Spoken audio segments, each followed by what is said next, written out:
Hello les crypto-addicts, on se retrouve cette semaine pour la 4e édition de l'actu crypto et blockchain by Kepler de la semaine et on envoie tout de suite le générique.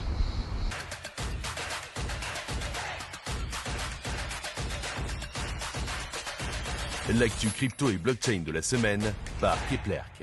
Et on démarre la première news de la semaine avec la grande question que tout le monde se pose. Après avoir dépassé les 10 000 $, est-ce que le Bitcoin dépassera les 20 000 $? Guillaume, t'en penses quoi? Et oui Karen, le Bitcoin a dépassé cette semaine les 11 000 $. Il s'est stabilisé au-dessus de cette barre. Il a même frôlé les 12 000 $ avant de redescendre brusquement vers les 10 500 $. Et on se demande tous vers où ira le Bitcoin. En tout cas, Max Keiser, le fondateur du fonds d'investissement Heisenberg Capital, pense lui que le Bitcoin va se stabiliser vers les 28 000 $. Et il explique cela par le cocktail explosif que fait la politique économique américaine avec une politique d'hélicoptère money qui va faire tous les avantages du Bitcoin. Et cette semaine, c'est Karen qui va vous parler de blockchain et de vin, un sujet qu'elle affectionne particulièrement.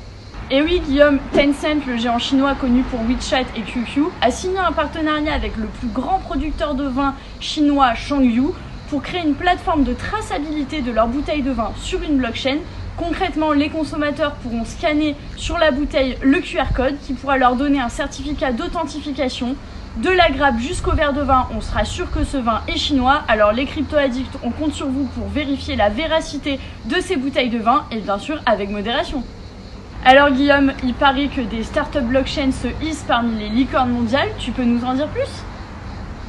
Et oui, des startups blockchain font partie des licornes mondiales. Une licorne, c'est une startup qui est valorisée à plus d'1 milliard de dollars. Et on retrouve quelques startups blockchain qu'on connaît bien, notamment Ripple, la société mère de la crypto-monnaie XRP, qui a d'ailleurs augmenté à 0,30 centimes de dollars cette semaine. Et cette startup est valorisée à plus de 10 milliards de dollars et se retrouve ainsi dans le classement des licornes mondiales, aux côtés notamment aussi de Coinbase, valorisé à 8 milliards. Cet exchange qui est bien connu se retrouve aussi avec Binance, qui fait une percée sur le marché des licornes, valorisée elle à 3 milliards de dollars. Les crypto-addicts, on vous en parlait dans la 2e édition, le hack de Twitter qui a fait la une des journaux et 3 suspects ont été arrêtés aux USA. Enquête? Et oui Karen, pour le hack de Twitter, la police américaine tient son suspect.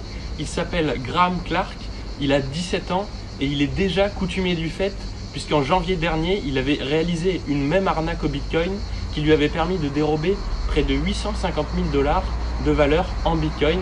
Et donc, selon la police américaine, il serait à la tête de l'arnaque Twitter qui a fait grand bruit dans la cryptosphère.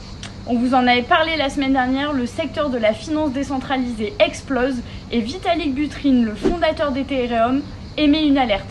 On vous en parle.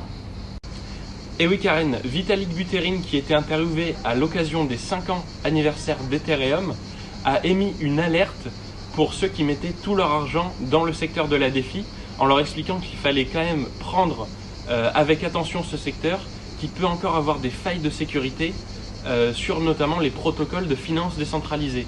Pourtant, ces protocoles sont basés sur Ethereum, mais les smart contracts en eux-mêmes peuvent avoir des failles de sécurité. C'était à nouveau un plaisir de vous avoir, les crypto-addicts, cette semaine. On vous retrouve la semaine prochaine pour la prochaine édition avec encore plein de news à partager et on compte sur vous pour partager nos vidéos.